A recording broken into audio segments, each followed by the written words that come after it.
भोशी dam येथील दुर्घटनेत एकाच कुटुंबातील 5 जणांनी आपला जीव गमावला होता। त्यानंतर ताम्हिणी घाट येथे एक पर्यटकाचा धबधब्याच्या पाण्यात वाहून गेल्याने मृत्यू झाल्याची धक्कादायक घटना घडली।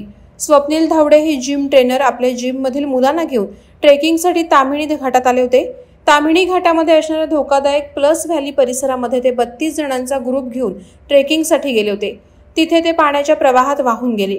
हृदयद्रावक म्हणजे जेव्हा हे सारं घडलं तेव्हा त्यांची मुलगी तिथेच होती। स्वप्नील धावडे हे बॉक्सिंगचे राष्ट्रीय खेळाडू असून त्यांनी भारतीय सैन्य दलातही सेवा दिली आहे। त्यानंतर ते भोसरी परिसरामध्ये स्विमिंग आणि व्यायामाचे ट्रेनिंग देण्याचं काम करत होते। या घटनेबाबत एक मन हेलावणारी माहिती समोर आली आहे। ताम्हिणी घाटातून सर्वजण निघण्याच्या तयारीत असताना स्वप्नील यांनी पाण्यात उडी मारतानाचा एक शेवटचा व्हिडिओ काढ असं सांगितलं। तोच व्हिडिओ काढत असताना स्वप्नील हे पाण्याच्या प्रवाहात वाहून गेले। या व्हिडिओमध्ये स्वप्नील धावडे हे वाहून जातानाचा थरारक क्षण कैद झालाय। त्यांच्या आयुष्यातला तो अखेरचा व्हिडिओ ठरला। सोमवारी संध्याकाळी त्यांच्यावर रात्री उशिरा अंत्यसंस्कार करण्यात आले। धावडे यांच्या कुटुंबामध्ये आता कोणीही पुरुष व्यक्ती नाही।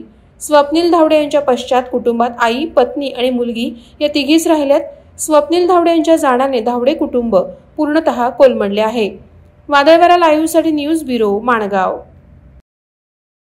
नवी मुंबई व रायगड जिल्ह्यातील ताज्या बातम्या आणि घडामोडींसाठी सबस्क्राईब करा वादळवारा लाईव्ह चॅनल आणि दाबा बेल आयकॉन।